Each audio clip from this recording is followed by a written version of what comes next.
اچھا ایک بات میں آخر میں کہنا چاہوں گا کہ یہ بھی ایک سوال اٹھتا ہے، علامہ اقبال قادیانی تھے؟ نہیں، اس کے متعلق بھی مجھے کم از کم کوئی ثبوت ایسا نہیں، ہرگز نہیں تھے نہیں، مگر یہ ثبوت موجود ہے کہ وہ متاثر ہوئے تھے، جیسے شروع میں کہا تھا انہوں نے پروگرام سے کہ بہت سے لوگ متاثر ہوئے۔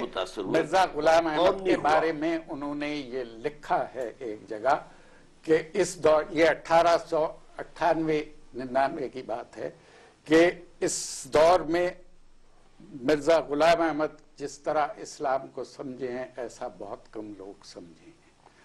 اس پر میں نے ساری چیزوں جب میں نے پڑھی ہے، وہ بھی پڑھی ہے، اور احمدیوں کی کتابیں بھی میں نے پڑھی جو انہوں نے اس پہ لکھی ہیں۔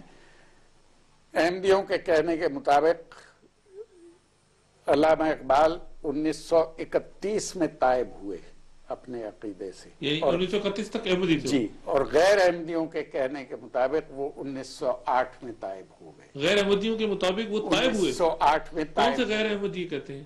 بہت سے ریسرچرز ہیں، کتابیں لکھی گئی ہیں۔ ڈاکٹر صاحب آپ کے میرا یہ خیال ہے کہ وہ کبھی بھی احمدی نہیں تھے، البتہ غلام احمد کی تعریف انہوں نے کی، اور جو آپ نے جملہ نوٹ کیا ہے میں نے اس کے برعکس یہ سنا ہے کہ انہوں نے کہا کہ اگر کوئی شخص آج اسلام زندہ دیکھنا چاہے تو قادیان میں جا کے دیکھے۔ بہت بڑی تعداد اس وقت تحریک پاکستان کے کابرین کی احمدی تحریک سے متاثر ہوئی تھی ڈاکٹر صاحب، کیونکہ یہ عیسائیوں کو جواب دیتے تھے۔ تحریک پاکستان ہی نہیں، خود جو ہے مولانا ابوالکلام آزاد، مولانا ثناء اللہ امرتسری، اصل میں یہ ایک خاص دور تھا جب کہ اسلام کے خلاف ایک تو غلام رسول مہر، عیسائی یہ متاثر تھے، یہ خود تھے، یہ غلام رسول مہر اور عبدالمجید سالک احمدی تھے۔ میری اطلاع نہیں ہے یہ، بہرحال میں جو عرض کر رہا ہوں وہ یہ کہ جو کام وہ کر رہا تھا اس نے تو عیسائی مشنریز کے ساتھ مناظرے کیے اور انہیں شکستیں دی۔ کس نے؟ عیسائی مشنریز کو ساتھ مناظرے کر کے غلام احمد نے انہیں شکستیں دی۔ اور ایک زبردست جو ایک وائلنٹ تحریک اٹھ گئی تھی، یہ ستیارتھ پرکاش کا جو مصنف تھا، آریہ سماج، تو آریہ سماج کے لوگوں سے بھی اس نے مناظرے کیے اور انہیں شکستیں دی۔